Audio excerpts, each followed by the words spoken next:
Besides all of the other hundreds of reasons that I love the idea of expanding the comfort zone, and there's so much good in doing it, there are so many benefits of doing so, there is one thing that I realized recently that I think is kind of a big side effect, you might call it, of working on constantly expanding your comfort zone. And it has to do with AI as well.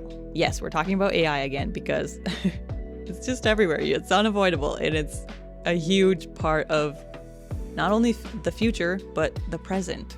Definitely.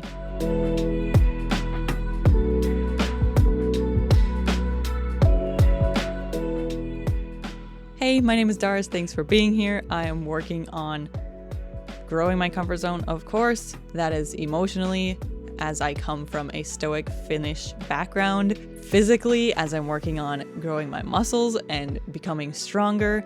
Mentally, as I'm working on meditating and learning to control my ability to have patience when I don't want to cry over spilled milk, if you get my drift. And I'm working on all of that through this 365-day video challenge. So join me, hit the subscribe button, hit that like, it really supports my channel.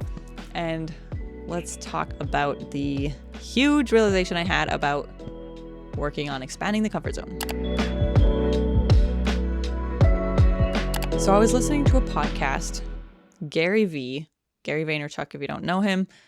I used to kind of listen to him back in the day, but then he got too wild and he swears a lot and he's a little too rough around the edges for me. Stopped following him, stopped listening to him for years.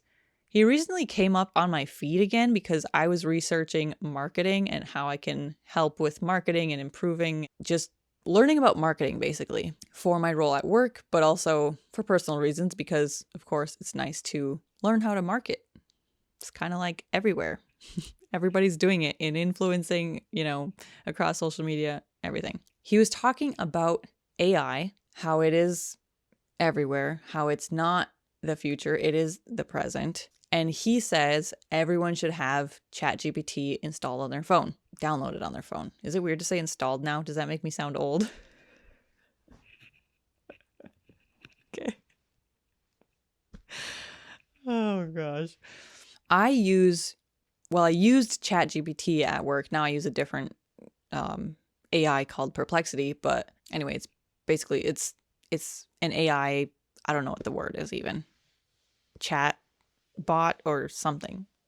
Message system. I don't really know what the technical terms are. He was also talking about how everybody is telling their kids, you have to learn, educate yourself, whatever, but then you're sticking your head in the sand when it comes to AI and growing your business because you don't want to hear about AI, you don't want to talk about it, you don't want to address it, you don't want to deal with it, you don't know anything about it, so how are you going to implement anything to do with AI in your business to help grow your business? I used to be super uncomfortable with AI. I'm actually, if you've ever seen that bell curve of there's the early adopters, there's the average person that adopts things once or adopts new things once they see plenty of people on the trend. And then there's the late bloomers or whatever they call them. There's different, I'll try to find an image of it maybe. But yeah, so I'm a late bloomer, late adopter, whatever you call it. Or more of an average person of I might see something, but when it's first starting out, I kind of feel like I have to get a feel for it. I have to know that I'm comfortable with it before I adopt it myself. And so AI, same thing, and it's been, Alexa.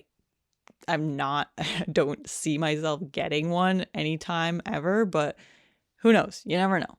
But I definitely hated it at the beginning. And then I was like, okay, whatever, it's fine.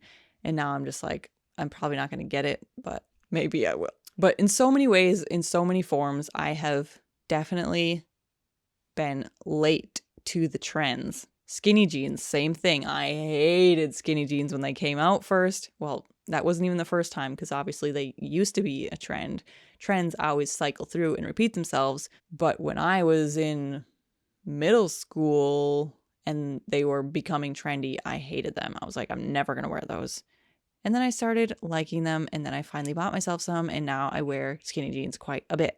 So AI, didn't understand it, so I didn't even look at it, didn't want to try to learn it, nothing. I was like, that's not for me. Then I got this job where I'm currently working now, and we use AI in every way possible. We use it to become more efficient at our jobs day to day. We use it to ask questions, to get answers, to learn stuff. So I am realizing that over time, I feel like I have gotten better at embracing the discomfort of things that I like want to back away from or that I feel uncomfortable with. The more you get used to being uncomfortable with something and doing it anyway, the more you can learn and grow. So if this is making sense, if you're following my train of thought here, AI, I was very uncomfortable with. But since I'm at a point in my life where I've faced discomfort so many times and I've become comfortable with so many things that I was previously uncomfortable with, I took this AI thing and I said, okay, it's in my job. Let me just full on dive in. Since I have allowed myself to get comfortable with something I was previously uncomfortable with, I have learned so much. And I can say this because somebody told me that I am this. It's so funny that on our resumes, we will write things about ourselves, but we would never say that to somebody face to face unless you like to brag about yourself, I guess. But I, coming from a stoic, like Finnish background, I would never have done that. But I wrote in my resume or my application, I said I'm a fast learner. I believed that to be true because of, I don't know, I feel like I've picked up things relatively quickly. But once I actually started my job, my boss actually told me, he was like, you are a very fast learner. Okay, so I'm just saying that because someone else said it. I'm just repeating their words. I'm not, but I can also, okay, enough of that. So embracing discomfort, expanding my comfort zone, embracing AI, being a fast learner, I have accelerated my learning so much. And one of the reasons, besides the learning to embrace discomfort, that I know I have improved at this a ton, like tenfold probably, is because of my mentor in film school. He really pushed me to research when I didn't know something. And I actually did a video about research and how I hated research and that I came to like it through this film program because it was a huge thing for me, realizing that research isn't a bad word. It isn't a horrible thing that you only do in school.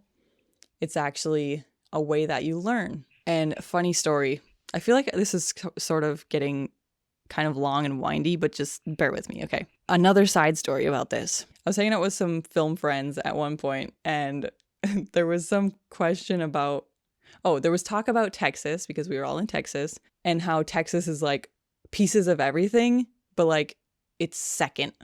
So it might have like a desert, but it's not the largest desert in the US. It might have a mountain, but it's not the biggest mountain. I don't even know if Texas have mountains, actually. It might have like a river, but it's not the biggest river in the US. And so they were talking about the canyon. The Grand Canyon obviously is number one. And I was like, I'm pretty sure the canyon in Texas is actually number 2 in the US. And everyone was like, oh, really? Is that true? And they're kind of wondering and questioning about it. And I was like, I just pulled out my phone, searched it up, and found the answer that yes, that was the second largest canyon in the US. And they were kind of like laughing at me because throughout our conversation, things came up where I was like, let me just look that up really quick and find the answer. And they were like, it's kind of fun to just wonder about it, But I am like, if I have a question about something and I can easily look it up and find the answer, why not find the answer? And so I did that. Well, same thing at work recently. My boss was talking about this, and he said someone recently came into his office and asked him, what is something? And he looked at this person and he was like, you have AI at your fingertips, ChatGPT, Grok, whatever it is that you use. You can literally look this up. You don't have to. And he wasn't saying like that someone was wasting his time talking about it. He didn't say that. This is my words. I'm like, yeah, why did this person waste the boss's time asking about this question when he could have just went online and asked AI about it? maybe he's uncomfortable with AI. Maybe he has not expanded his comfort zone in ways where he would have been able to embrace AI and say, let me learn about this on my own. So this amazing thing that has happened since I have embraced expanding my comfort zone, embracing discomfort, pushing into it, is just my accelerated learning and growth. It is incredible what you can learn, how much you can grow when you just lean into it. Push yourself through that discomfort. I hope that made sense. Let me know in the comments if you have used AI, if you've used ChatGPT or other Grok or whatever, or if you've used AI to make songs or to make podcasts or to learn something, or, there's so many different ways that AI is used now that it's like just mind-blowing, absolutely mind-blowing. But I definitely was one of those people with my head in the sand for a while. And if it wasn't for my job encouraging me and the way that I have learned to lean into discomfort, I would not be where I am today. Thanks for being here. I will see you tomorrow. Bye.